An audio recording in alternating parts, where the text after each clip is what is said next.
देवासी त्वा उतरील पारभव दुस्तर नदीचा बहु आहे करुणावंत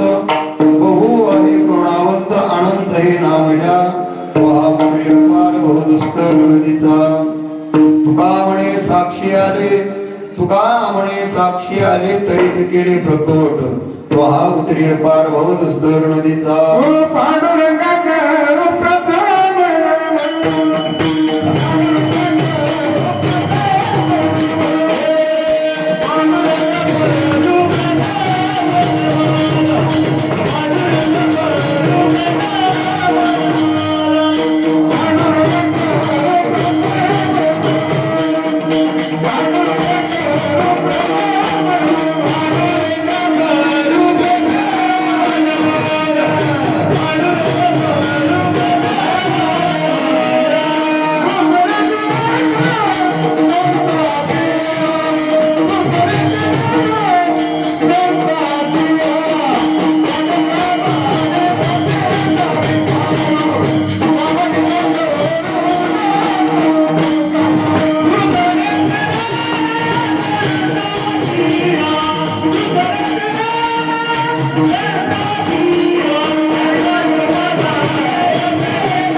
कधीचा विस्तारू बाबाजी सद्गुरु दास जयाचे केल्या स्मरण होई सकळ विद्येचे अधिकरण त्याचे म्हणतो श्री चरण श्री गुरुचे नमस्कार मी आता मस्तक हे पाया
संतांच्या म्हणून शरण जावे सर्व भावे देवाशी तो हा उतरेल पार भवदुस्तर नदीचा बहु आहे करुणावंत आनंद हे नाम या तो हा उतरेल पार भवदुस्तर नदीचा तुका म्हणे साक्षी आले तरीच केले प्रकट तो हा उतरेल पार भवदुस्तर नदीचा विठ्ठला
म्हणून शरण जावे सर्व भावे देवाशी तो हा उतरील पार भवदुस्तर नदीचा बहु आहे करुणावंत आनंद हे नाम ज्या तो हा उतरील पार भवदुस्तर नदीचा तुका म्हणे साक्षी आले तरी केले प्रकट तो हा उतरील पार भवदुस्तर नदीचा प्रस्तुत प्राप्त प्रसंगी कीर्तन रूपी शिवेला निवडलेला भंग देवो निवासी जगद्गुरु तुकोबर यांचा उत्कृष्ट असा 4 चरणाचा बहुतेकाच्या पाठ्या परिचयातला आणि उपदेशपर प्रकरणातील असून अत्यंत महत्वाचा अभंग आज आपण चिंतन रूपी शिवेला निवडला.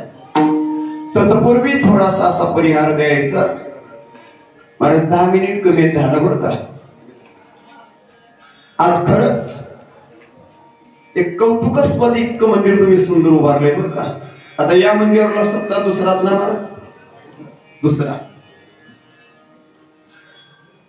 आता कोणाला माहित, मला अधिक माणसांचा इथे परिचय नव्हता बरं का. 10 वर्षाखाली माझी आणि यांची हैदराबाद जातेवेळेस मैत्री जुळली आणि ते मैत्री आमच्या डॉक्टर साहेबांनी कायम टिकवली. मग नंतर आमचे दत्ता महाराज, आमचे आंबेसंगीकर महाराज, नंदू महाराज, नंतर इथले यजमान माझे गेल्या वर्षीचे आमचे बिरादार महाराज, आमचे चोपदार महाराज व समस्त गावकरी मंडळ या सगळ्यांनी तुम्ही सातत्याने त्या काळापासून येतोय त्या काळापासून प्रेम देत गेला. खरं तरी एखादा महाराज काही भागात असतो महाराज, एखाद्या वेळेस एखादा महाराजांचं ऐकलं की पुन्हा काय ऐकायचे तसं ऐकावं असं म्हणतात माणसं महाराज. पण तुम्ही इथपर्यंत टिकून ठेवलात. आता तुमच्या उपकारातून उत्तीर्ण व्हावं असं एवढं माझ्याकडं नाही. काय देऊ याशी व्हावी देविका पाय जीव यातून सातत्याने व्यासपीठ करणारे आमचे आदरणीय 2 महाराज माझ्या समोर आहेत. हरिभक्त परायण आमचे सोपान महाराज, आदरणीय हरिभक्त परायण भागवताचार्य युवराजजी महाराज कडक्याळकर, आणि तसेच बरीचशी आमची सोबत आलेली मंडळी, आमचे नंदू महाराज, बरेचसे आमचे टाळकरी आणि उपस्थित सर्व माता भगिनी यांच्या सगळ्यांच्या दर्शनाचा योग केवळ आता यांच्यापासून बार बार येतो. काय द्यावं हे माझ्याकडे शिल्लक नाही, पण धावत्या धावत्या ओघामध्ये बोलण्याचा प्रयत्न करतो. आदरणीय जवळपास 2-3 कार्यक्रमामध्ये माझ्या साऊंड सिस्टमची उपस्थिती लावली. खूप सुंदर आमचे भालकीचे भैया, मला नाव आठवत नाही बरं का भैया, आमचे बाळासाहेब महाराज. काय सुंदर, जसं ज्याला लागतं तेवढंच ते देतात. कारण सगळी कला बिघडावायचं की काय करायचं ते त्यांच्या हातात आहे बरं का बटन. एवढं माझ्याच आहे, तुमचं माझं पकवाजांचं आणि आमच्या युट्यूब चॅनलचे मनोभाव या चॅनलचे प्रदीपजी पवार, तर त्यांना आज नाही उपस्थिती लावता आली. कारण प्रपंच म्हणल्यानंतर प्रपंच उद्योग व्यवसाय करावाच लागतो. त्याने आपल्या बाळाला पाठवून दिले बरं का. त्यांना सुद्धा कोटी कोटी धन्यवाद देतो. सुंदर अशा प्रकारातली बालमूर्ती मृदंगाचार्य मला मिळाली आज. काय कुणवा नाही बाळांचा, काय हात सुंदर आहे. आणि खरंच ही कला ही जीवनामध्ये एवढी प्रभावित कला कुठली नसते महाराज. एकतरी संप्रदायातली कुठलीच कला वाया जात नाही. हे कला नसून हे अध्यात्मातलं ज्ञान, हे कलेत मोडत नाही, हे अध्यात्माकडे मोडलं जाते, ज्ञानात मोडतो.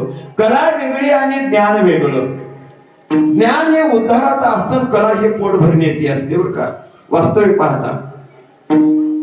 आणि याच न्यायाने उपस्थित सर्व माता भगिनी, आज माझ्या वाट्याला आलेला हा अखंड हरिनाम सप्ताह व भागवत कथा 16 यातील 4था दिवस माझ्या वाट्याला आला. आणि 4थ्या दिवसाच्या सेवेला निवडलेला अभंग देहू निवासी जगद्गुरु तुकोबारींचा उत्कृष्ट असा 4 चरणाचा अभंग आहे. पण अभंगाचं माध्यम असं आहे, तुकोबारी या अभंगाच्या माध्यमामध्ये उपदेश करतायत बरं का सोपानजी महाराज.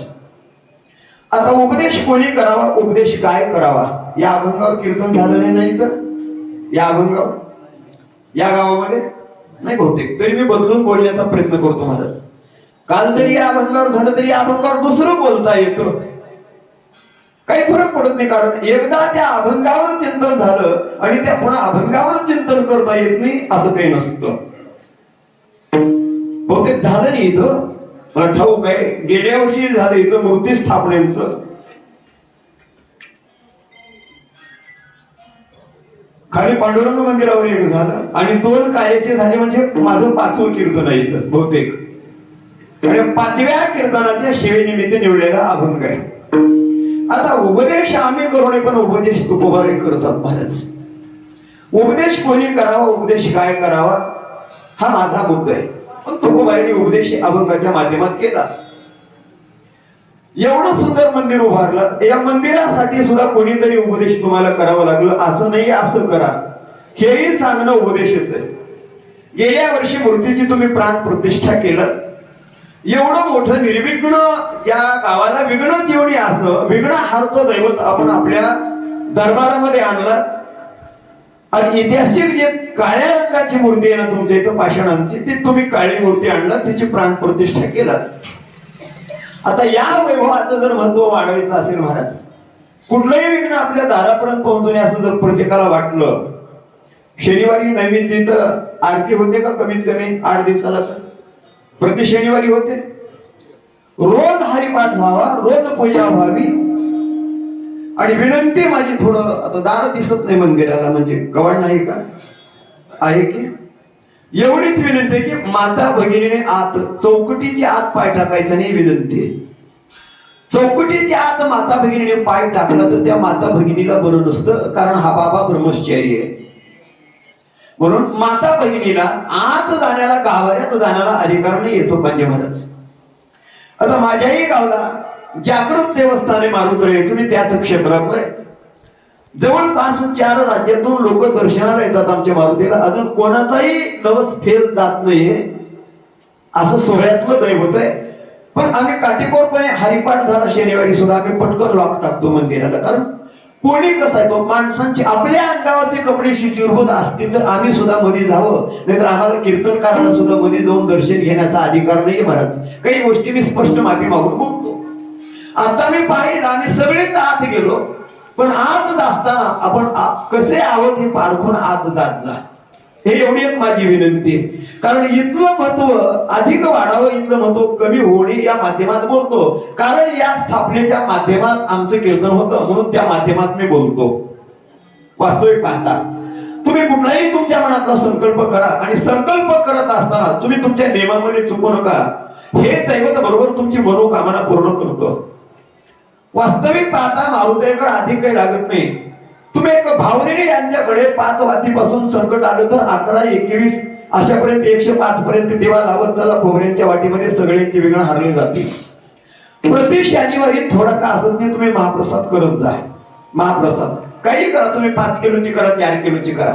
आता माझ्या गावामध्ये 5-6 हजार लोकांचं होतं ते वेगळं, पण परत परत नेम इथे सुद्धा असाच पडावा. आणि एकदा काय वैभव वाढलं की आपल्या गावावर कुठल्याही प्रकारचं संकट येऊ शकत नाही. कारण वास्तविक पाहता दाशिवतो जरी यांनी केला हा सामान्याने महाराज भगवान शंकरांचा अवतार आहे. हा भगवान शंकरांचा अवतार आहे. भगवान शंकराला सुद्धा असं वाटलं मी ज्याच्या नामाचं चिंतन करतो माझा हर हाल ज्याच्यामुळे थांबलं गेलं, जर ज्याच्या नामचिंतनाचं ऋण माझ्यावर एवढं आहे तर त्याच्या ऋणातून मी उत्तीर्ण कधी होईल हे भगवान शंकराला सुद्धा वाटलं. आणि त्यांनी सुद्धा 11वा अवतार राम अवतार घेण्याचं काम केलं. रुद्र 11वा तो अससे बलभीमा हा भगवान शंकरांचा अवतार आहे.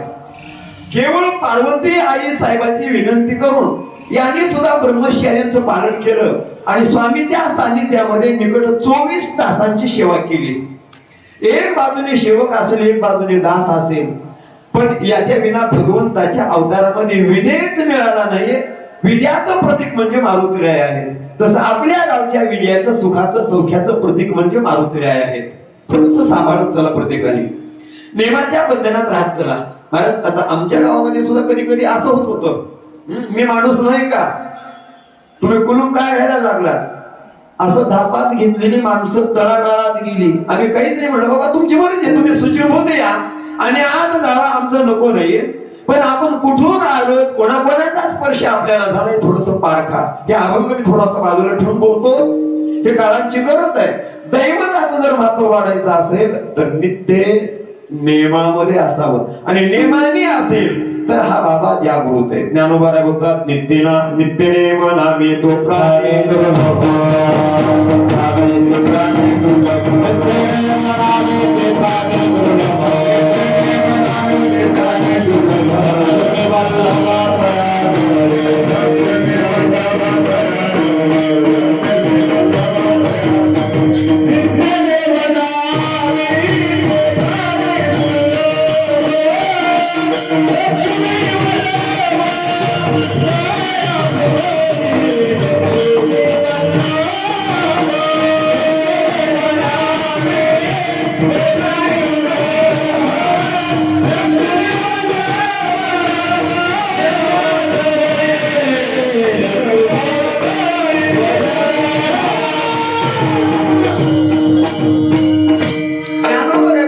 मानव नावाचा प्राणी हा नेमात वागण्याकरताच म्हणून मानव आला.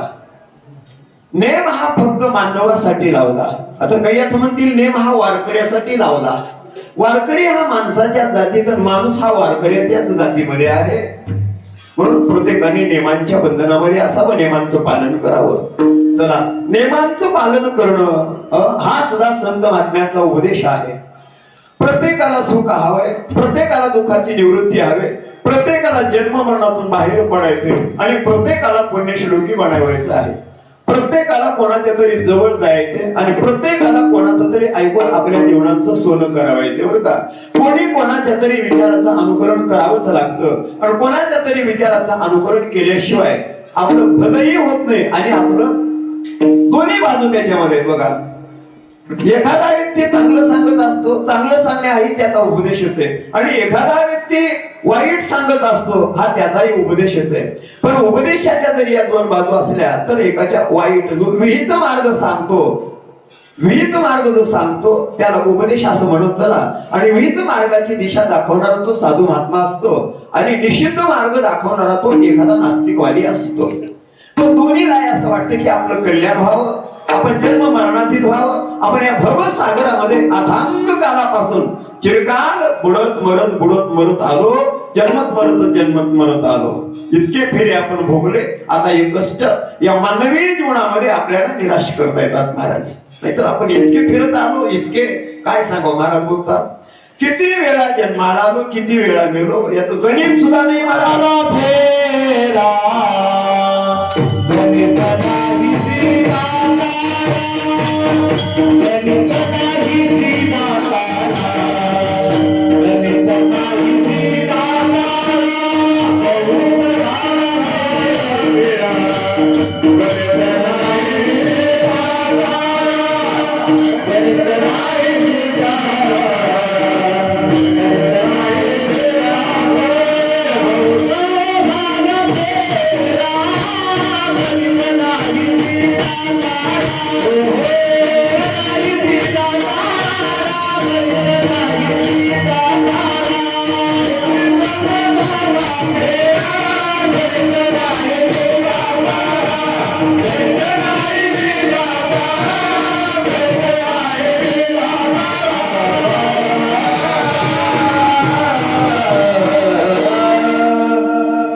किती जन्म आपला फेरा झाला, किती वेळ आपण जन्मत आलो आणि किती वेळ आपण मरत आलो, याचं गणित आतापर्यंत आपल्याला लागलं नाही. म्हणून महाराज बोलतात किती जन्म झाला फेरा गणित नाही जे तारा पडिलो आवरते भोवरा भाऊ थोर ओळशिया. एवढे वेळ आपण मरत आणि जन्मत आलो, हे अथांग असं दुःख भोगत आलो. यालाच भवसागर, यालाच माया सागर आणि यालाच जन्म मृत्यूचा अथांग सागर असं संत महात्म्यांनी म्हटलेलं बरं का. आता आपण तरुण वयामध्ये जगतोय, चांगलं जगतोय महाराज. पण जसा जसा माणूस वृद्ध वयाकडे जायला लागला किंवा एखादा आजार माणसाला यायला लागला आणि डॉक्टरने जर नो गॅरंटी दिली तर महाराज आपल्या डोळ्याच्या समोर सारखा मृत्यू दिसतो, सारखा मृत्यू दिसतो बरं का. मरण हा बोल कोणालाही खपत नाही. ज्ञानोबा बोलतात आगा मला हा बोलणं साध्य, कारण एवढं मरण वाईट आहे. बरं चला मरण वाईट आहे, पण आता मरणाच्या पुढे जन्म त्याच्यापेक्षा 1000 पटीनं वाईट आहे. मरणामध्ये जेवढं दुःख आहे त्याच्या लाख पटीनं जन्मामध्ये गर्भवासामध्ये दुःख आहे. आणि या दोन्हीच्या संगमामधून, या दोन्हीच्या नदीमधून जो वाहतो, जन्माकडून यायचा मरणाकडे जायचा, मरणाकडून यायचा पुन्हा जन्माकडे जायचं, या दोन दरड येतात मांडळी जीवनामध्ये. एक दरड आहे जन्माची आणि दुसरी दरड आहे मरणांची.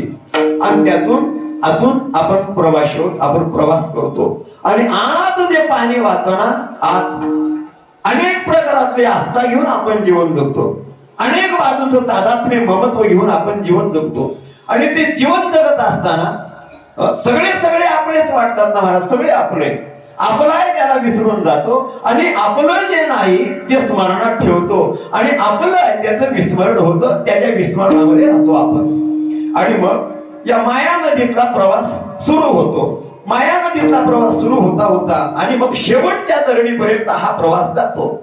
ना त्याला परमार्थाची दरड सापडते पुन्हा, ना त्याला उद्धाराची सापडते. पुन्हा जन्मतो आणि पुन्हा मरतो. उद्धवजीने प्रश्न केला, म्हणलं भगवान का हो, माणूस नावाचा प्राणी म्हणून ज्या वेळेला तुमचं मन बेचैन झालं, तुम्ही 18 वनस्पती निर्माण केल्या, पंचमहाभूत निर्माण केले, सृष्टीची निर्मिती केली, 183 योनी जीव निर्माण केला, त्यावेळेला तुम्हाला असमाधान वाटलं. कोणीतरी मला मालक म्हणावं जगांचं म्हणून तुम्ही मानव नावाचा प्राणी पुन्हा निर्माण केला. आणि मग मानव नावाचा प्राणी निर्माण केल्यानंतर या मानव नावाच्याच प्राण्याला अशा या माया नदीतून किंवा जन्म मरणाच्या सागरातून वाहत जाण्याचा आणि बुडण्याचा अर्थात काय संबंध येतो. याला निर्माण केले तर मग याला तारा सुद्धा ना, असं म्हणत असताना भगवान बोलतात, बाबा मानव नावाची योनी मी निर्माण केली ना, त्या बाकी योनी ज्ञान पारतंत्र्य आहे, कर्म पारतंत्र्य आहे, बुद्धी पारतंत्र्य आहे, जगण्यात पारतंत्र्य आहे, फिरण्यामध्ये पारतंत्र्य आहे आणि खाण्यापिण्यामध्ये सुद्धा पारतंत्र्य. कुठलंही स्वातंत्र्य त्याच्याकडे नाहीये, कुठलंही स्वातंत्र्य त्याच्याकडे नाहीये. म्हणून मी माणूस नावाचा प्राणी ज्या दिवशी निर्माण केला, मग मला असं वाटलं त्याला बुद्धी स्वातंत्र्य दिलं, ज्ञान स्वातंत्र्य दिलं, कर्म स्वातंत्र्य दिलं. आणि त्या कर्मातल्या दोन बाजू, एक विहित कर्म आणि एक निषिद्ध कर्म. कुठल्या कर्माच्या रस्त्याने जावं हे बुद्धी सुद्धा त्याला मी स्वातंत्र्य दिली. मी माझ्याकडे काही सुद्धा ठेवून घेतलो नाहीये. पण वास्तविक आता कधी याला मी पक्ष्याच्या योनीमध्ये घातलं, कधी सरपटणाऱ्या योनीमध्ये घातलं. याच जीवाला अनेक नाना योनी भोगता भोगता हा त्रासला गेला. त्याची थोडीफार मला दया आली आणि कमीत कमी आता तो स्वतःच्या स्वरूपाला जाणेल म्हणून मी त्याला या मानवी योनीकडे आणलं. आता बाकी योनीमध्ये जे सगळं आहे ते सगळंच याला दिलं, कोणतंही ठेवून घेतलं नाही. बाकी योनीमध्ये पाय आहेत, बाकी योनीमध्ये हात आहेत, बाकी योनीमध्ये डोळे आहेत, बाकी योनीमध्ये कान आहेत आणि बाकी योनीमध्ये तोंड आहे. बाकी योनीमध्ये सुद्धा जीभ आहे, बाकी योनीमध्ये सुद्धा जगणं आहे, बाकी योनीमध्ये सुद्धा आहार आहे, बाकी योनीमध्ये सुद्धा मैथून आहे, बाकी योनीमध्ये सुद्धा निद्रा आहे आणि बाकी योनीमध्ये सुद्धा भय आहे, मैथून आहे. सांगा मग इतर योनीमध्ये जे विषय आहेत ना जे समसमान आहेत. पण उद्धवजीला भगवान बोलतात, उद्धवा पहिले मनुष्य देहीचे ज्ञान अधिकचे जाण उद्धवा. अनेक हे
नाही हे ज्ञान नाही कोठे, इतर योनीमध्ये हे ज्ञान नाही आणि जगण्याचं ज्ञान मात्र कुत्र्यामध्ये सुद्धा आहे.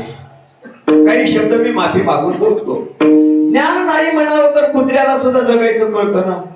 भूक लागली की कुत्र्याला सुद्धा कुठेतरी थांबावं, कोणीतरी आपल्याला तुकडा टाकावा असं कुत्र्याला सुद्धा वाटतं, साहजिक आहे. नाही मिळालं तर भाकरी चोरणं हा कुत्र्याचा सुद्धा धर्म साहजिक आहे. मग सांगा पोट भरण्यापुरतं जर कळालं, एवढंच जर माणसाला कळालं आणि विषयात जर माणूस रममान झाला तर त्या मग मागलच्या एवढीमध्ये ना आपल्या एवढीमध्ये काय फरक आहे सोपानजी महाराज? त्या आणि या एवढीमध्ये कुठल्याही प्रकारातला फरक नाही. पशुवत जीवन जगू नये म्हणून माणूस नावाचा प्राणी भगवंताने निर्माण केला. आता एवढ्या उच्च कोटीतला माणूस आहे. महाराज बोलतात बाबा या एवढीला तू कमी नको समजू, कारण इथून हे योनी मिळाली ना महाराज, इथून ब्रह्मदेव सुद्धा होता येतो. देवच होईल भगती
मानवी जीवन मिळालं ना हे खाली जीवन नाही महाराज. याला निधान असं म्हटलं संत शास्त्राने, याला नरदेह असं म्हटलं. पशुचा देह नाहीये, पण कितीतरी माणसं जन्माला येतात आणि पशु सारखं जगतात आणि पशु सारखं जगता जगता आपलं पतन होतं. म्हणून प्रत्येक युगामध्ये, प्रत्येक कालामध्ये, प्रत्येक शतकामध्ये संतांची गरज आहे महाराज. आम्ही माणूस म्हणून जन्माला आलो, पण माणूस म्हणून जगावं कसं हे जर आम्हाला कळत नसेल तर आम्ही कोणाचं तरी ऐकावं लागेल ना. आणि कलियुगाच्या काळामध्ये तर खूप मानवतेच्या विरोधामध्ये, मानवी विचाराच्या विरोधामध्ये बरीच माणसं उतरली. सत्यवादाच्या विचारामध्ये बरीच माणसं उतरली. माणसं तुम्हाला डाव्या वाटेने जा म्हणून सांगणारे हजारो सापडतील, पण साच मार्ग दाखवणारा तुम्हाला लाखात एखादा सापडला जातो. त्याला गठुडा हाताला लागलाय, हाताला लागलेल्या गठुड्याचं जर मोल करायचं असेल, त्या गठुड्यांचं मोल कसं करावं हे फक्त संत महात्म्याला कळालं जातं. म्हणून संत महात्म्याच्या संगतीत राहा आणि संत महात्म्यांच्या बोधामध्ये जर तुम्ही वास्तविक समरस झालात तर मग मात्र तुमच्या जीवनाचं सोनं होतं. याच कलियुगामध्ये अथांग अशा प्रकारातला जो विकृतीचा वादळ सुटला गेला, त्या विकृतीच्या वादळामध्ये वाहता वाहता काही साधकांना कळालं, म्हटलं आपलं जीवन इथपर्यंत आलं, जन्मलो लहान होतो, वयोमानाने मोठे झालो त्यात आनंद वाटला, पण वृद्ध वयातून आता पुढे मरणाकडे प्रवास झाल्यास आम्हाला कळतं. मग नेमका आता आम्हाला मृत्यू जवळ जर येतो तर या मृत्यूच्या बाजारातून आपल्याला कोण सोडेल? बापरे, म्हणलं चला सगळे आपल्याला डावी वाट दाखवतात, चुकलं आमचं. कलियुगाच्या ओघामध्ये सगळीच माणसं बरीच, लाखात एखादा चांगला रस्ता दाखवतो, नाहीतर चांगल्या कामाला बऱ्याच लोकांचा विरोध असतो. तो कलीचा प्रघात आहे. महाराज बोलतात, ऐका कलीचे महिमा, ऐका कलीचे महिमा, ऐका कलीचे महिमा, ऐका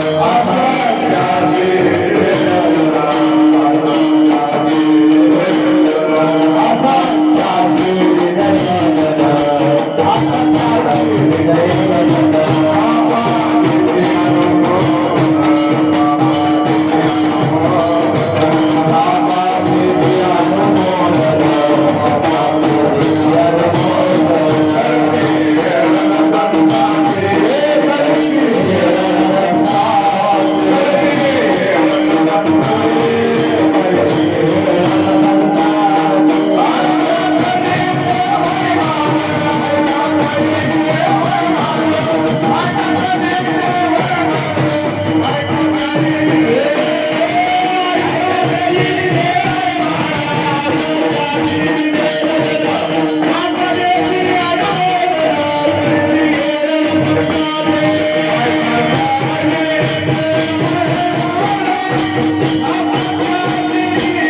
कलियुगामध्ये असंच आहे ना, ऐका कलीचे महिमा, असत्याचे जवेद. पहिला असत्य नव्हतं असं नाही सोपांचे महाराज. कृता द्वापार इथपर्यंत बी असलं तर असत्यवादी होते, पण संख्या कमी होती.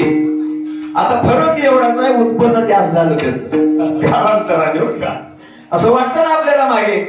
मागे आपला काळ आमच्या लहान वयामध्ये उपास मारीचा होता, पण काळ चांगला होता. बरोबर आहे ना?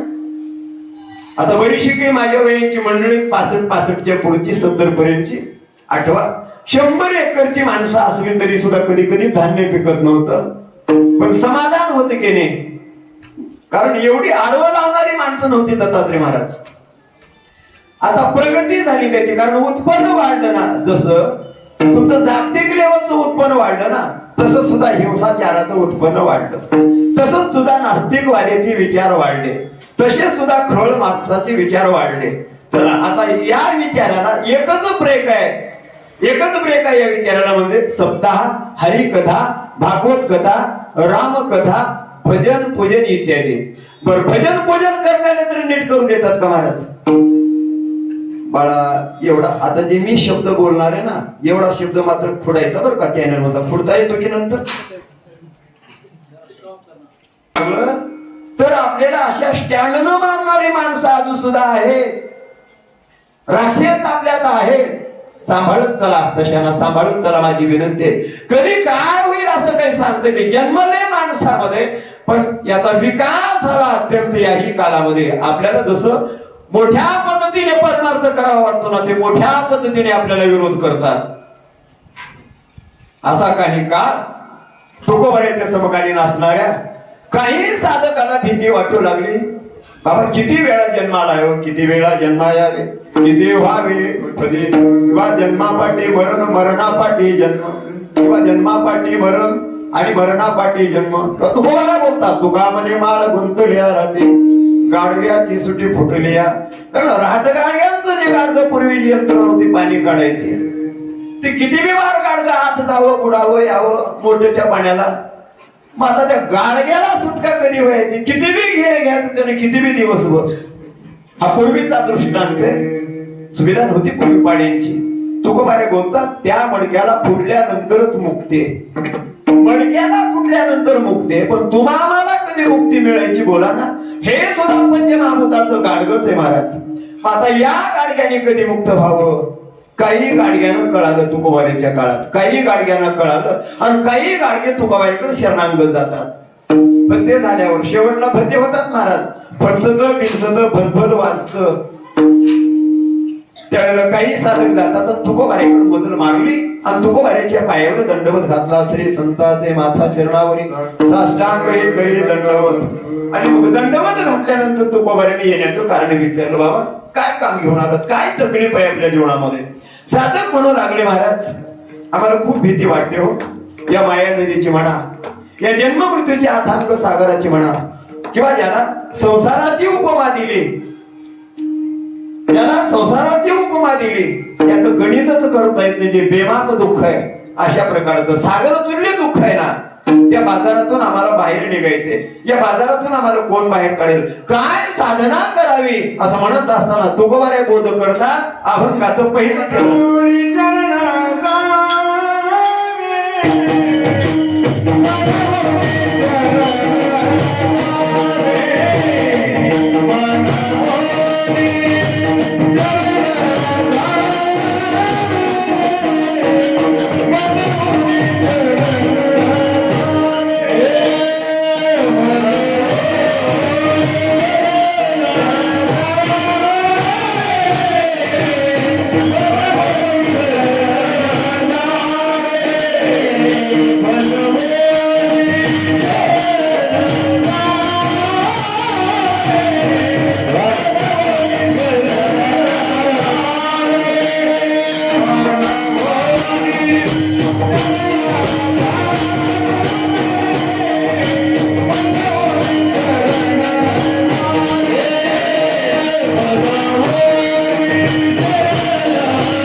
जन्ममृताची भीती वाटते ना, मग तुम्ही कोणाचे तरी शरणागती पत्करलं पाहिजे. सांगा ना महाराज तुमच्या म्हणण्यावर. तुकोबा बोलतात बाबा मनोनी शरण जावे सर्व भावे देवाशी. तुकोबा सामान्य शब्द वापरतात देवाशी, परंतु देवच कोणाला म्हणावं हे आम्हाला कळत नाही महाराज. देवच कोणाला म्हणावं ही सुद्धा भानगड आहे. मला वाटते जितक्या व्यक्ती आहेत त्या प्रत्येकाच्या बुद्धिमत्तेने ठरलेला देव मानलेला देव वेगळाच आहे. पण वास्तविक पाहता एका देवामध्ये सर्व देवाची अनुभूती आहे. तो देव आहे ज्याने विश्वाची निर्मिती केली, ज्याला अनंत वेळा अवताराला येता येतं आणि ज्याला आपल्या सत्तेत राहून आपल्या निराकार सत्तेमध्ये राहून सुद्धा जगांचा व्यवहार सांभाळता येतो. त्याचं नाव देव आहे. नाहीतर आपल्याकडे वाराला देव कमी पडतात महाराज. 33 कोटी जरी आम्ही मानले, हे 33 कोटी झालेले आहेत महाराज. स्वयंभू तो परमात्मा एकच, निराकार पहिलं ब्रह्म. एका निराकाराचे दोन आकार, भगवान शंकर आणि महाविष्णू. चला तिसरी निर्मिती. हे काम आपल्याला जमत नाही, कारण सृष्टीचं काम कोणीतरी उत्पत्तीचं केलं पाहिजे अशी संकल्पना ज्यावेळेला भगवान विष्णूला येते. पुन्हा नाभी कमलातून ब्रह्मदेवाचा जन्म.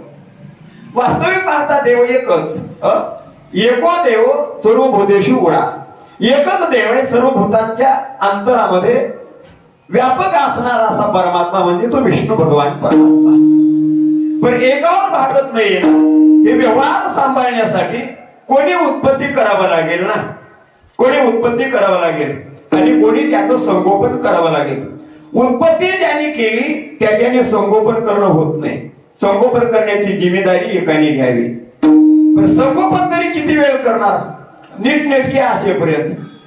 आणि रईत कावरे बावरे जर झाले तर मग कोरोना सारखी लाट आणायची, गारपीट सारखी लाट आणायची, चिकनगुनिया सारखी लाट आणायची, घेऊन जायचं. म्हणजे हे 3 कामगिऱ्या एकानेच नेमल्या, पण पार्ट वेगवेगळी बदलले. एकच ब्रह्म निराकार ब्रह्म आहे. पण ज्ञानोबाने सांगतात एकच सोनं, एकच सोनं, पण एका सोन्याचे अनंत अलंकार केले तर जसं सोनाराकडे नेल्यानंतर तो सोन्याच्या रूपात पाहतो आणि तुम्ही आम्ही सामान्य त्याला अलंकाराच्या दृष्टीत पाहतो. ज्ञानोबारेचं प्रमाण आहे ही मी नग केली होती जैसे तैसे सोनेपणे अव्यंगासे. आता त्यांना तुम्ही काही नाव ठेवा. कोणी त्या सोन्याला माळ नाव ठेवेल, कोणी झुमका ठेवेल, कोणी महबूबा ठेवेल, कोणी नथनी ठेवेल, कोणी बांगड्या ठेवेल, कोणी पाटल्या ठेवेल, कोणी ब्रासलेट ठेवेल, कोणी अंगठी ठेवेल. पण या सगळ्या नावांनी संबोधल्या जाणारे अलंकार म्हणजे सोनच आहे. तसं 33 कोटी जरी तुम्ही देवता समजायला लागलात तरी ते एक परब्रह्म सोनच आहे. चला एका ब्रह्मापासून याची उत्पत्ती झाली. पण या खेळासाठी खरे 3च लागतात. ब्रह्मदेवाने उत्पत्ती करावायची, त्याच्याकडे रजगुण. रजगुणाविना उत्पत्तीचं काम होऊ शकत नाही आणि सत्वगुणाशिवाय सांभाळण्याचं काम होत नाही. म्हणून खरा गुण विष्णूने आपल्याकडे ठेवून घेतला. आता हा जो बाबा आहे ना भगवान शंकरांचा अवतार आहे. हा म्हणून क्रोधी आहे. आणि क्रोधी माणसाशिवाय, बिघडलेल्या माणसाकडे क्रोधी माणूस नेल्याशिवाय बिघडलेल्या माणसाला मारू शकत नाही. आता आम्ही सगळी जी महाराज मंडळी, नंदू महाराज आमचे, सोपान शास्त्री महाराज आमचे, भागवताचार्य महाराज, आता आमच्या सारख्याकडे तुम्ही 4-2 हिंद केशरी आणलात, बिघडलेली हिंद केशरी. महाराज हातात तलवार घ्या आणि यांच्या माना कापा. यांनी खूप त्रास दिला. कापणं होईल महाराज आपल्यानं? होत नाही कापणं. आपण ते त्या ब्रह्माचे अंशच आहोत, होत नाही. कारण त्याला तसलंच हत्यार पाहिजे. म्हणून शांत तेवढाच आणि क्रोधी तेवढाच असा भगवान शंकरांचा अवतार. उत्पत्ती ब्रह्मदेवाने करावी, लालन पालन भगवान विष्णूवरेने करावं आणि संहार मात्र भगवान शंकराने करावं. पण ईश्वर एकच. पण आपण मानतो अनेक अनेक. भगवान शंकराला अनंत अवतार घेता येत नाहीत आणि विष्णूवर्याला अनंत अवतार घेता येतात.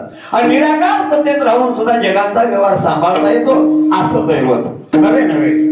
पंचमहाभूत ज्याच्या सत्तेने निर्माण झाले, पंचमहाभूत ज्याच्या सत्तेने निर्माण झाले आणि चंद्र सूर्याची चाली ज्याच्या सत्तेवर चालते. तुझी तुझी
त्याला देव असं म्हणायचं. ज्याच्या सत्तेने वेदाला बोलता येतं आणि ज्याच्या सत्तेने सूर्याला चालता येतं त्याचं नाव देव आहे.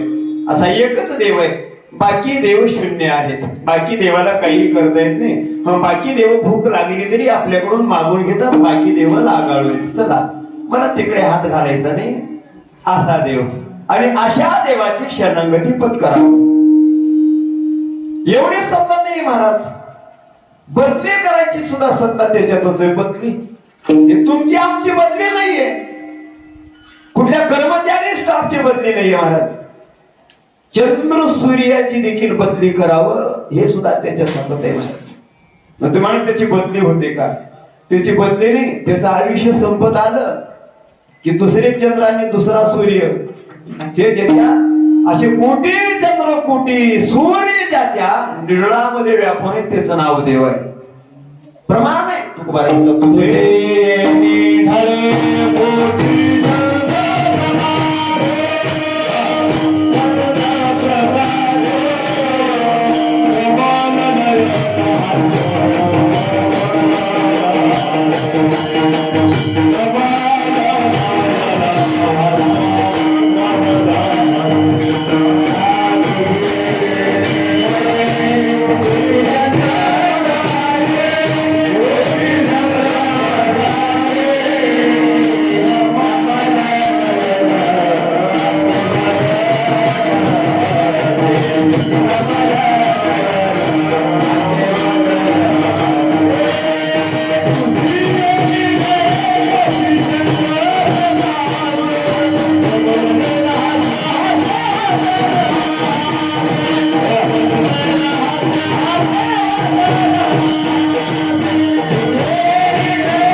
ज्याच्यामध्ये लोकरेड तुझे नळली कोटी चंद्र प्रकाशे. बरोबर त्या चंद्र सूर्यांचं आयुष्य संपल्यानंतर दुसरा चंद्र आणि दुसरा सूर्य ज्याच्या निर्णयातून बाहेर पडतो तो ड्युटीवर येतो. त्याला देव असं म्हणतात. कोणता देव मी याच्याबद्दल बोलतो बरं का. असा देव असा परमात्मा त्याची शरणागत बनावं. कोणाची शरणागत नका बनू.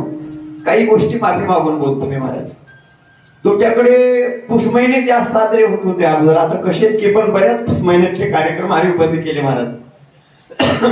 वास्तविक पाहता जे चैतन्य स्वरूप आहे ते निर्जीवाच्या पुढे आम्ही बळी देतो. हे बंद करा थोडस बरं का. बंद करा. याला देव असं म्हणता येत नाही. हत्याकांड करू नका. हत्याकांडाच्या विरोधात आमचा वारकरी संप्रदाय आहे. त्याला जगू द्या. जगवा. ते सुद्धा एक मुका प्राणी ईश्वराचं स्वरूप आहे. पण पारतंत्र्य त्याच्या पापाने तो त्या एवढीला आलेला आहे. तुकोबारे बोलतात असा देव. बरं एवढा सृष्टीचा भार घेतो वाहतो महाराज. त्याचं स्वरूप आणि त्याचा चेहरा कसा आहे रडकाय का एवढा भार वाहतो मग तो किती कांठाळून गेला असेल. कदाचित असा संदेह आला तर महाराज बोलतात कमल नाही ना वदन हासे. हास्यमुख काय सदा तो हसत राहतो. त्याचं नाव देव आहे. चला अग्नी दैवताला ज्याने प्रकाशित केलं. चंद्र सूर्याला ज्याने प्रकाशित केलं. तुझेनी मग तेज होता अशा ना येण्याची वेद पडवणी केला शहाणा कोण? ब्रह्मदेव. आणि सृष्टीचं ज्ञान त्याला दिलं हा देव. या देवाच्या शरणांगत व्हा. म्हणून शरण जावे सर्व भावे देवाशी. पण म्हणून शब्दामध्ये एवढं महत्व दडलं. म्हणून का वापरलं? म्हणून बघ बाबा, आता माणूस म्हणून आलायस, बरं कदाचित तू माझ्यापर्यंत आलायस, बराचसा कालावधी तुझा निघून गेला. निघून गेलेला कालावधी कसा गेला हे तुला कळालं नाही, पण पुढचा कसा जाईल हे तुला कळालं म्हणून आमच्याकडे आलास. एवढ्यात ऐकलास तर तुझं भलं होईल म्हणून, सांगितली दिशा स्वीकारलास तर तुझं भलं होईल म्हणून, नाही ऐकलास तर पतन होईल म्हणून. आता तरी पुढे आदेव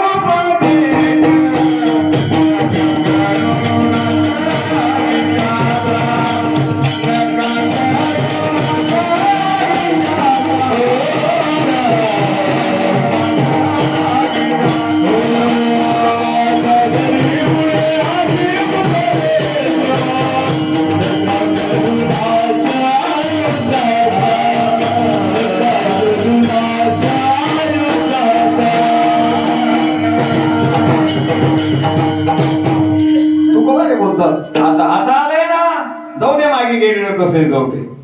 प्रत्येक संत महात्म्याने सांगितलं आता तरी पुढे हाची उपदेश म्हणजे योग्य मार्ग धर. ज्याचा स्वीकार करायचा त्याचा स्वीकार कर. आणि आता जीवनामध्ये तुला त्रासदायक आहे ना, त्याचा मोह सोड, त्याची आस्था सोड, त्याचं तादात्म्य सोड.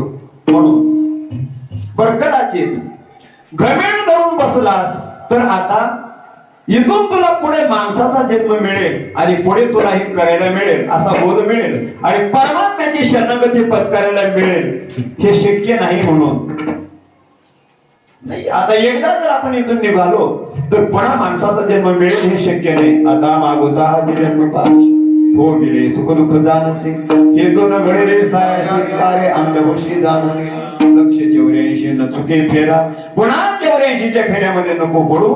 म्हणून पण ठीक आहे महाराज, अशा देवाला शरण जावं.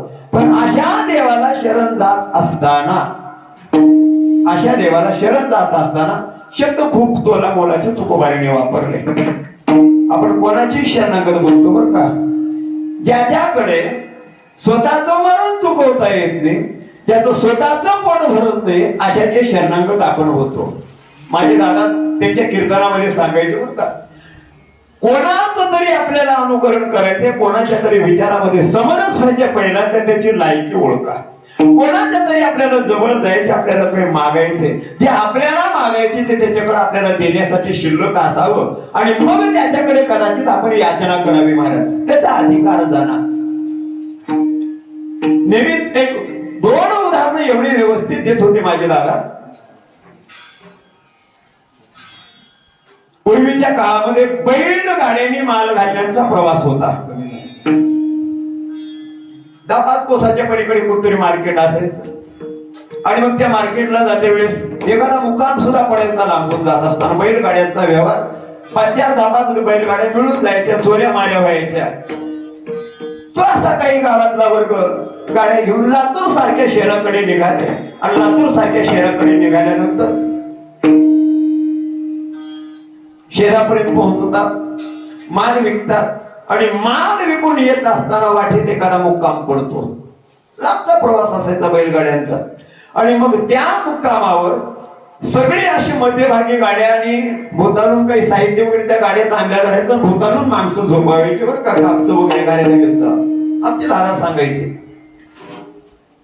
योग असा आला, सगळ्यांनी बैलगाड्या झोपल्या आणि बैलगाड्या झोपून पहाटे 4च्या दरम्यान निघाले. पण एक असा मालक होता, एक मालक नशापान करणारा, जवळ पैसे आहेत, नोकरांनी गाडी झोपली, गाड्या निघाल्या एकामागे एक, हा उठलाच नाही. थोडा मागं पडल्यामुळे याला पहाटे पहाटे चोरांनी गाठलं. पहाटे पहाटे चोरांनी गाठल्यानंतर चोर म्हणायला लागले, एवढ्या रात्री अपरात्री म्हणलं आता पहाट होत आली, 3 वाजले पहाटेचे, काय कोणीतरी लंगाड असतं, पैसेवाद कशाला जातं म्हणलं, काय ह्याच्याजवळ. असं चोरांची भाषा ऐकत असताना त्याची आतली उतरल नव्हती. ते म्हणायला लागलं, मला लंगाड समजला का रे? 4 बैलगाड्यांच्या कापसाचा मालक म्हणतात मला. तर हाताने सापडलं दत्ता महाराज. ते जवळ आल्यानंतर महार देऊन बुकना गेला. सगळी जवळची जेवढी होती तेवढी कुंजी काढून घेतली. तर काढून घेतल्यानंतर सोडले होते. आता सोडल्यानंतर म्हटलं तुम्हाला उद्या दाखवतो म्हटलं. तुम्ही निघालात ना, तुम्ही जाण कुठं म्हणलं तुमची उद्या बघतो. आता उद्या बघतो म्हणल्यानंतर ते परत आले. ठेसून मौतड केले पण अंगावरली सगळी कपडे काढून घेतले. काहीच अंगावर ठेवलं नाही. आता सगळं अंगावर ज्यावेळेला काढून घेतलं त्याची आपूट उतरली. आता गावाला जायला भय वाटायला लागलं. म्हटलं रात्र असेपर्यंत आपल्याला वस्त्र मिळवावं लागलं म्हणून ते तिकडे आता पळायला लागलं. पण पळता त्याच रस्त्यांच्या बाजूला त्या झाडीत त्याला एक मिनमिनणारी पंथी दिसली आणि त्याने असं समजलं की इथं कोणाचं तरी आपल्याला घर दिसतं. म्हटलं आता त्या घरात चोरी का करणं होते पण आपल्याला कपडा चोरायचंय आणि लग्न रक्षणासाठी आपण एखादा पंचातरी गुंडाळून गावात गेलो पाहिजे म्हणून तो निघाला. त्या दिव्याच्या दिशेने निघाला. आता दिव्याच्या दिशेने निघाल्यानंतर महाराज ते गेलं पण तो आश्रम होता जैनाच्या गुरुचा. आता ते असं लांब पडलं होतं. लांब पडल्यानंतर हा मध्ये गेला. आता मध्ये गेल्यावर त्याला वाटलं बरं झालं म्हणलं आपला जाधव आला. आता याला काय इच्छा होती कापड मागवायची. आता कपडा म्हणून गेला तो पण याला कपडा नाही मिळाला. याच्या हजारपणे तो जन्मताच उघडा दिसला. म्हणलं कुठून आला कुठल्या शाखेचे कुठल्या संस्थेवर ते म्हणलं आता संस्था का शाखा म्हणलं. चोरट्याने उघड केले. आश्रम बघितला झोपडी बघितली दिवा बघितला आणि दिवा बघून कपडा मिळेल या अपेक्षा कपडा मागावा म्हणून मी तुमच्याकडे आलो. ते म्हणला माझी आईनं जन्मताच मला जैनाच्या ह्याच्यामध्ये समर्पित केले. म्हटलं जन्मताच माझ्या अंगावर कडून सुद्धा नाही. आता तुम्हाला कुठून द्यायचं ते माझे दादा सांगायचं इच्छा आहे. मागायला जातो पण नागवा माणूस उघड्यापाशी जातो. त्याला एक म्हण जोडलेली मराठी भाषेमध्ये. नागड्यापाशी उघडं गेलं आणि रात्रभर शिवानी मेलं. मग अशाकडे नका जाऊ तुम्ही. ज्याला वस्त्र मागायचंय ना ज्याच्याकडे वस्त्र असावं तो दाता असावा. देण्याकरता उदार असावा त्याच्याकडे जावा. जो जन्म मृत्यूच्या सागरातून काढणारा दाता आहे तो दयाळू आहे आणि कृपावंत आहे. त्याला देव म्हणतात. त्याला जगाचा मालक म्हणतात. त्याला शरणांगत जा म्हणून जगद्गुरु तुकोबारे बोलतात. म्हणून शरण जावे सर्व भावे देवाशी विठोबा.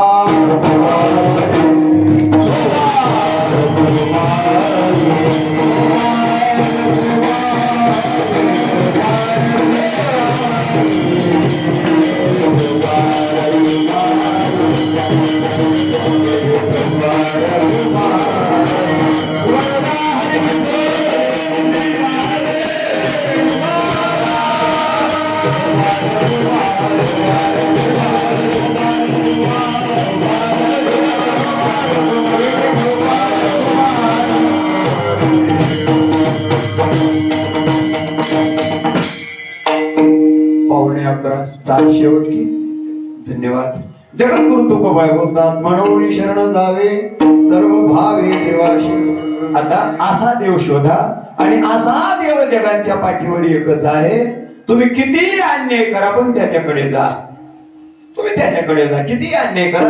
सारे अन्याय तो आपल्या आई सारखं खपून घेतो बरं का. पण एकदा जा त्याच्याकडे. एकदा जा आणि एकदा त्याच्याकडे जो कोणी गेला तो वापस आला नाही. जा त्याच्याकडे. कसं जायचं महाराज तुकोबाने साधक विचारतात कसं जायचं. असं जा की सुदामजी द्वारकेला गेल्यासारखं जा ना. कसं जा म्हणजे काहीतरी घेऊन जा. देवाकडे जा काहीतरी घेऊन जा. संताकडे जा काहीतरी घेऊन जा. पाहुण्याच्या गावाला जा काहीतरी घेऊन जा. रिक्त जाता कामाने कुठेही जा पण काहीतरी घेऊन जा. आणि काहीतरी घेऊन गेल्यानंतर काहीतरी त्याच्या मोबदल्याने मिळतं. त्याचं कामच आहे. तो उदार आहे पण त्याचं प्रीत असं आहे की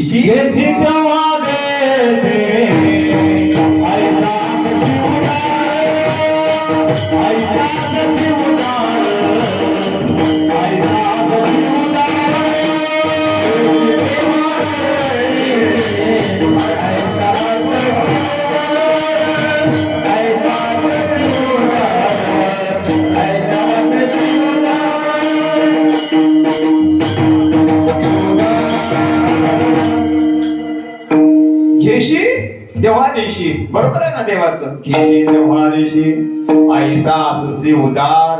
हे संतांनी म्हटलेलं आहे, देवाला म्हटलेलं, देवा तुम्ही उदार आहे, मी उदार आहे म्हणतो, बरोबर आहे, पण घेतल्याशिवाय कोणाला तू काहीच देत नाहीस. आणि काही जर नसलं महाराज, काही जरी नसलं तर जीव घेतो आपली, पण घेतोच, आणि घेतल्यावर देतो. त्याचं प्रेमच आहे, घेसी तेव्हा देसी ऐसा अससी उदार. कोणीच जगाच्या पाठीवर घेतले विना देत नाही. आणि न घेता देणारा एक संताचा वर्ग आहे, बस. न घेता देणारा संताचा वर्ग आहे, आणि घेतल्यानंतर देणारा देवाचा वर्ग आहे. कोण श्रेष्ठ आहे बोला? उपदेश करणारे संत आहे, जगद्गुरु तुकोबाराय बोलतात, त्या देवाकडे जा.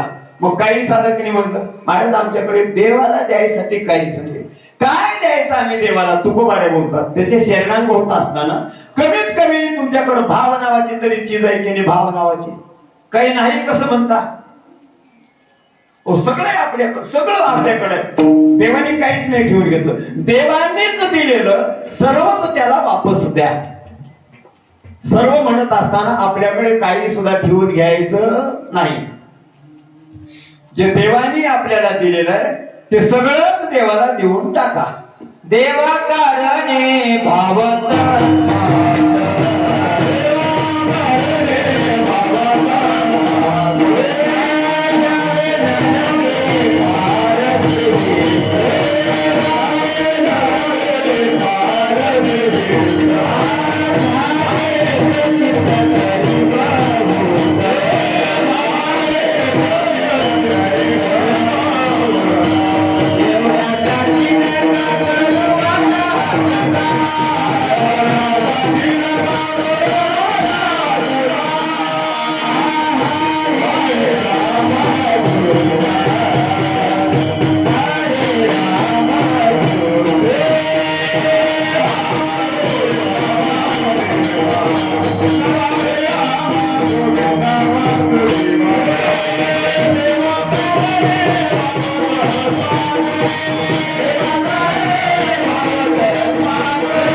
आता काय द्यायचं देवाला?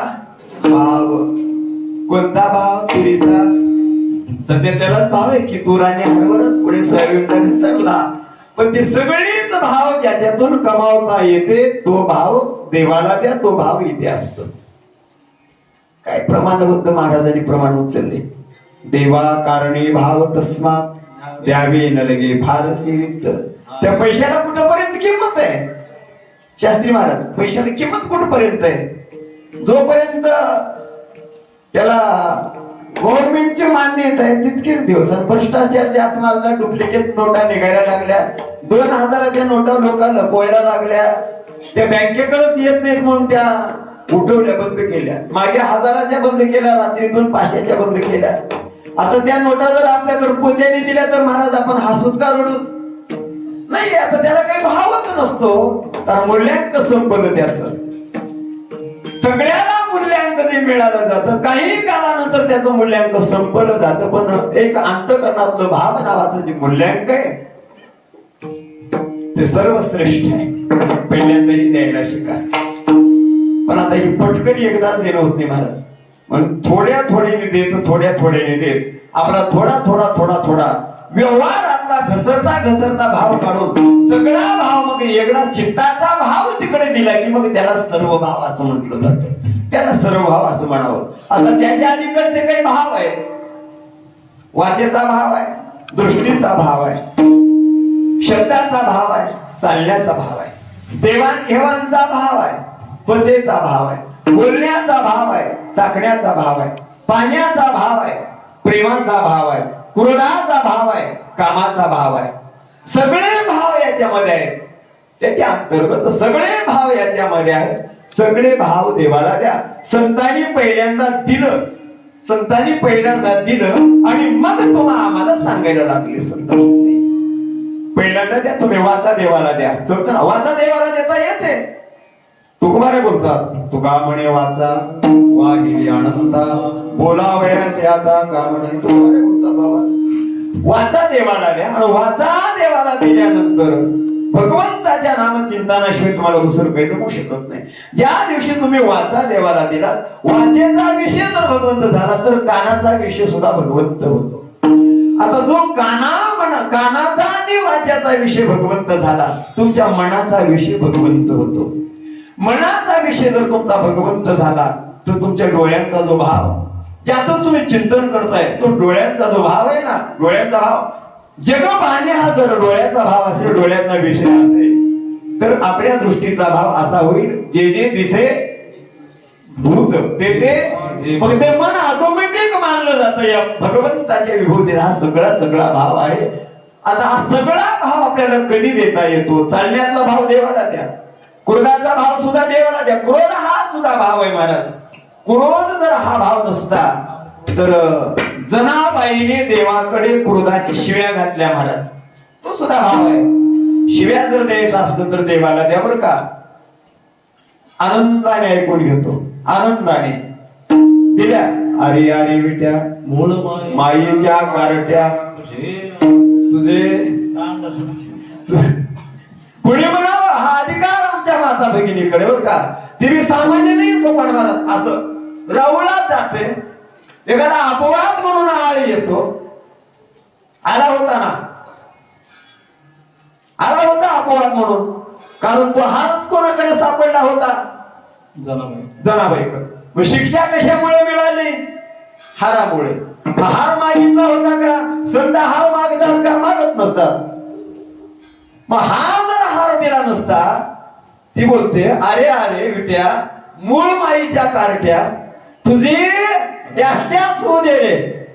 ते मला नाही जमत. असे बोट कसं वाचावं, काय प्रॅक्टिस असते महाराज.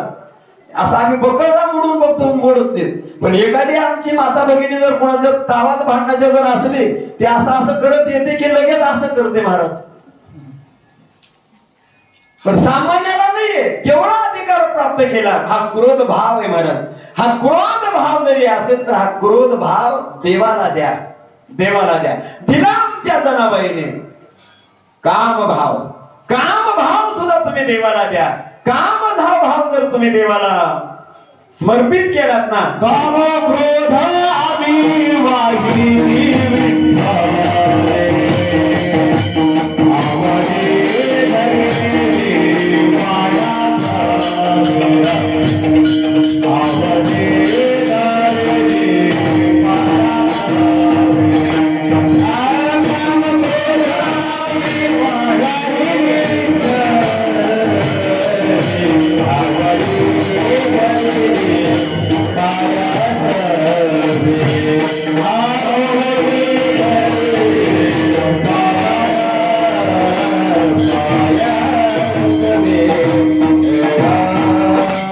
गोपीने क्रोध भाव देवाला दिला, काम भाव देवाला दिला आणि प्रेम भाव सुद्धा देवाला दिला. हे सगळे भाव या एका व्यक्तीकडे. अनेक योनीमध्ये हे सगळे भाव नाहीत बरं. सगळे भाव इथे राहतात आणि सगळ्या भावाचं केंद्रबिंदू आहे अंतःकरण, मन.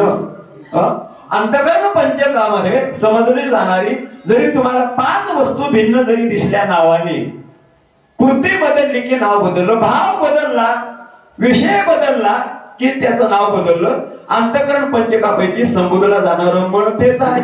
संकल्प विकल्प करू लागलं मन आहे, चिंतन करू लागलं चित्त आहे, स्मरण यायला लागला अंतःकरण आहे सर, आणि निश्चय करू लागलं बुद्धी आहे महाराज. हे सगळे भाव याच्यामध्ये आहेत आणि देवाला हेच लागतं. थोडं आहे, थोडे आहे, चित्तसाह्य झाल्यावरी किंवा देवा कारणे भाव तस्मात द्यावे नवे फार शिवित. या शरणागतीमध्ये सगळं देवाला देत असताना अगदी अंतःकरण शुद्ध झालं जातं आणि शुद्ध अंतःकरण अंतःकरणामध्ये ते चैतन्य स्वरूपच मी आहे असं ज्या दिवशी कळालं त्या दिवशी तोच देव आहे, जन्म मरणातीत आहे, मुक्त आहे, हा अनुभव संतमात्म्याच्या बोधात येतो. पण एवढं देवाला दिल्यानंतर त्यात थोडी प्रपंचिक आस्था राहिलेल्या साधकांनी विचारलं, महाराज सगळं जर आम्ही त्या देवाला दिलं तर याच्या मोबदल्यामध्ये तो आम्हाला काय देईल असं म्हणत असताना तो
ज्यातून तरुण जावं असं वाटतं ना, जे ब्रह्मदेवाच्या जीवनात जमत नाही ना, एवढं अवघड आहे ना, त्या भवसागरातून तो उतरून पार नाही.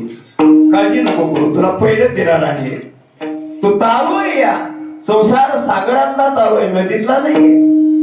संसार सागरातला हा एवढा दुस्तर संसार सागर आहे, ब्रह्मदेवाला सुद्धा तरता येत नाही. महाराज म्हणतात, करिता विचार तो हा संसार ब्रह्मादिका पार नुलंघवी सामर्थ्य.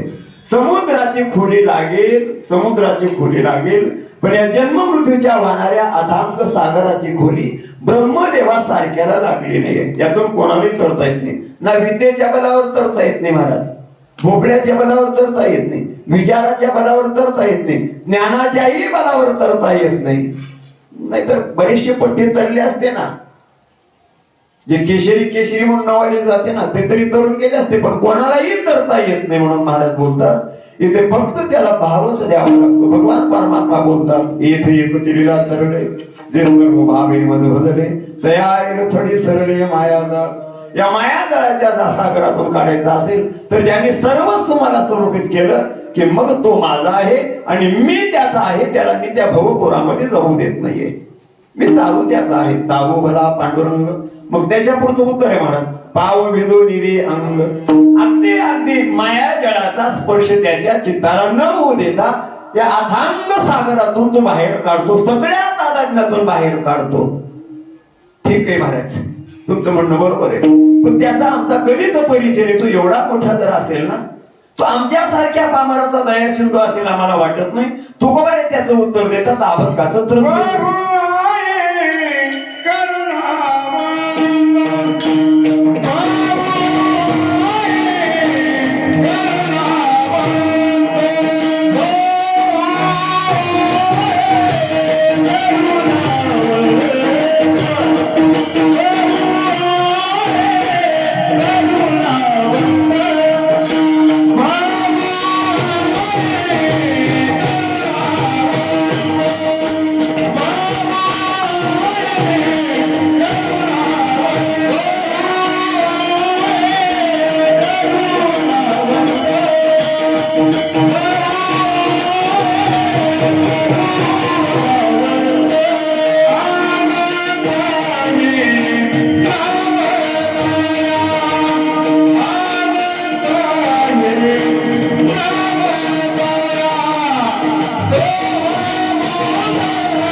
बाबा तो असा निष्ठुर नाहीये, तो कृपावंत आहे. कृपावंत नाहीये, तो कृपेचा सागर आहे. देवा तू कृपा करुणा सिंधू, पोशी मायबापा मुंजा बंधू, जीवन सिद्धी साधन सिंधू, तोडीशी भोबंधू काळपाश. किंवा तुझा आयुष्या कृपावंते उदार आहे, तुझा आयुष्या कोण उदाराच्या राशी आपली जी दिशी पददासा या न्यायाने तो कृपागण आहे. फक्त तुम्ही त्याचे एकदा शरणागत होऊन बघा, सर्वस्वाचा परित्याग करा. असं म्हणण्यापेक्षा संसार सांडा असं संतांनी सांगितलं नाही. तुम्ही जर संसार सांडला असता मंदिर कुणी बांधलं असतं सोपान महाराज, तुम्हाला इथं कुणी बोलावलं असतं. संसार आश्रित परमार्थ आहे. संसार आश्रित जरी परमार्थ असेल, खरंच सगळंच अंग जगातलं एक परमार्थाचं आहे आणि त्या परमार्थाचा विकास करायला संसाराचा अंग आहे. संसारामध्ये राहा, पण शेवटी संसारात असता पकडू नका. शेवटी लबाड आहे, लबाड वस्तूमध्ये गुंतू नका. बसस्टँड सुंदर बांधलेला आहे. सुंदर बांधलेल्या बसस्टँड मध्ये आपण किती वेळ राहतो? प्रवाशांनी किती वेळ थांबायचं गाडी येईपर्यंत? आपल्याला काय वाटतंय? आपली गाडी कोणती हे नाही, माझ्या गावात अशी गाडी नाही. आम्ही जातो, गाडी तुम्हाला नको वाटली तर मी गाडी येते. हे बसस्टँड सोडावं लागतं. आपण बसस्टँडवर हे एवढं व्यापक बसस्टँड आहे. प्रत्येक जीव या बसस्टँडवर आहे. या बसस्टँडवर राहणं चुकीचं नाही, पण बसस्टँड माझं आहे म्हणणं चुकीचं आहे. जमल ना? आपल्या अंगणात पाखरं उतरतात सकाळी सकाळी, चिमण्या उतरतात. ते किती वेळ राहतात? पक्षी उतरते हंगामी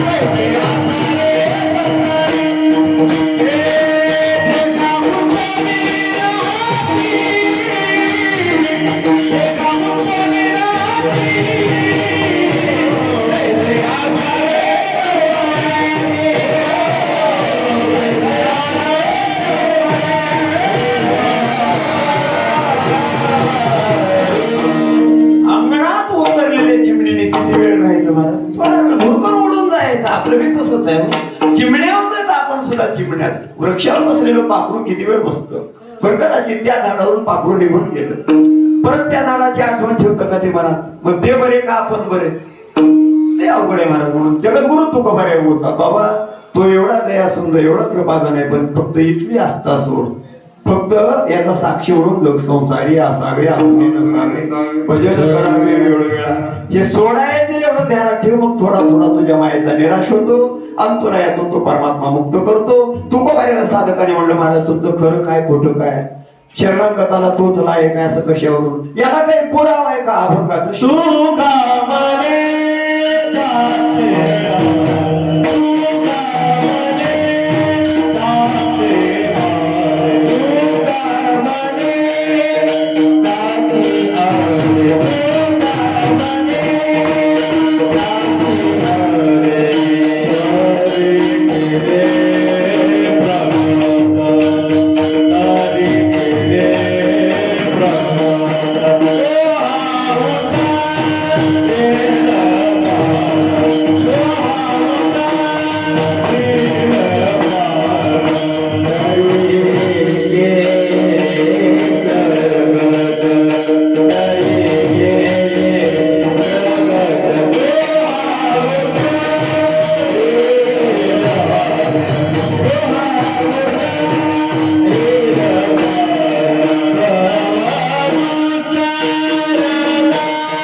साक्षी झालं, वेदाने साक्षी दिलं, शास्त्राने साक्षी दिलं, पुराणाने साक्षी दिलं.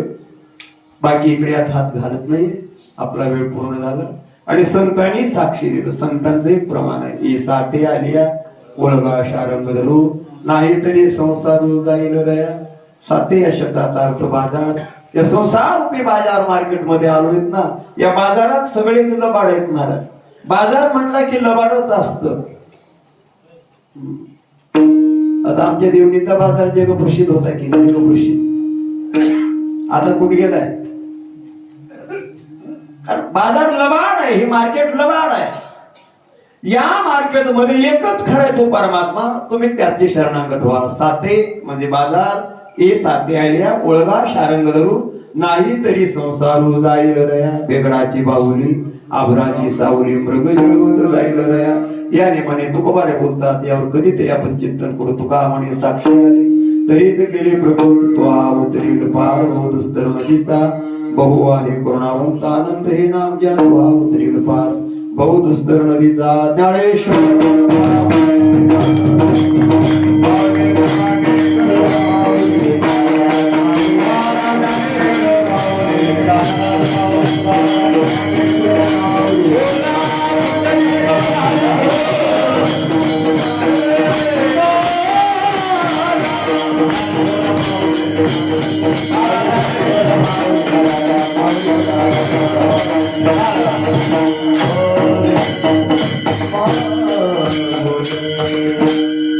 तुकाराम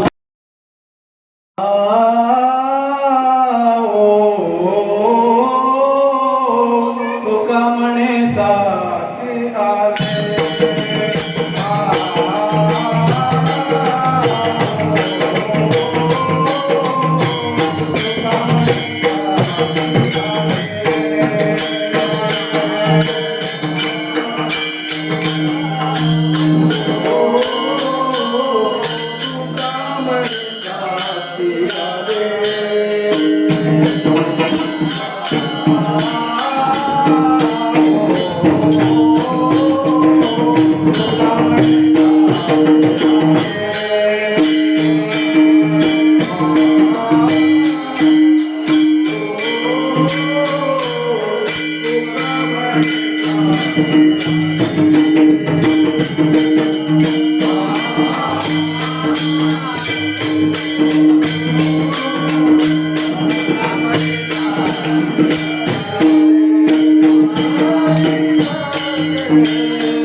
तो हाव करेला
सकाळचे अन्नदाते जीवन नागराळे या लवकर या इथं महाराजापाशी.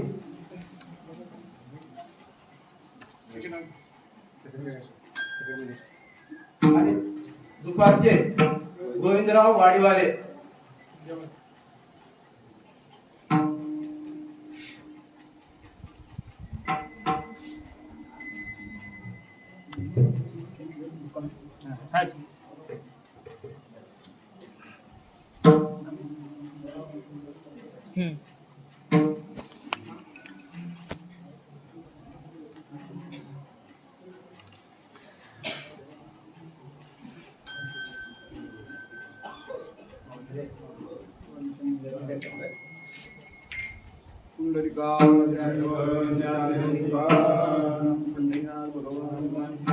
असं सहकार्य करत चला. आणि संध्याकाळचे अन्नदाते रवी बिरादार जेवढं इकडे दान कराल तेवढा 1000 पटीनं वाढते बरं का. पुढचे यजमान सुद्धा आजच तयार होते बरेच.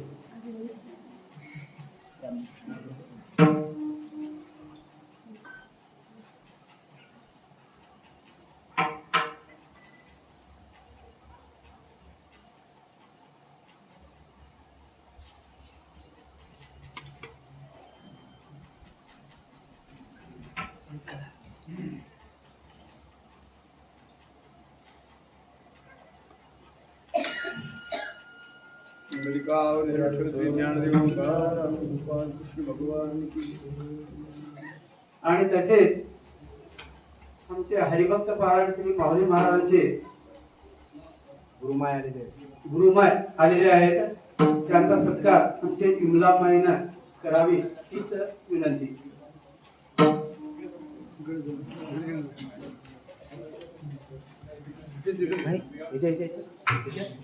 मला ऐका ना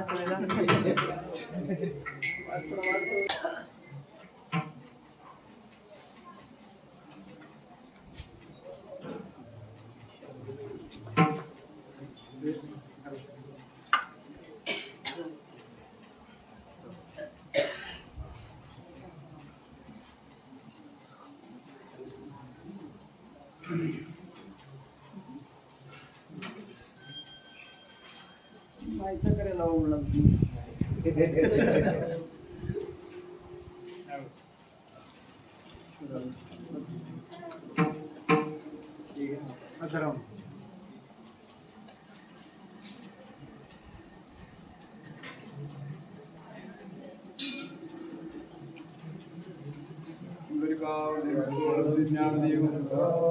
आणि तसेच उद्याचे हरिभक्त पारायण गंगाधर महाराज माळंगीकर, भगवान महाराज माळंगीकर त्यांचं प्रप्रथमाने आगमन होत आहे. त्यासाठी जास्तीत जास्त संख्या यावा म्हणून ही आमची विनंती आहे.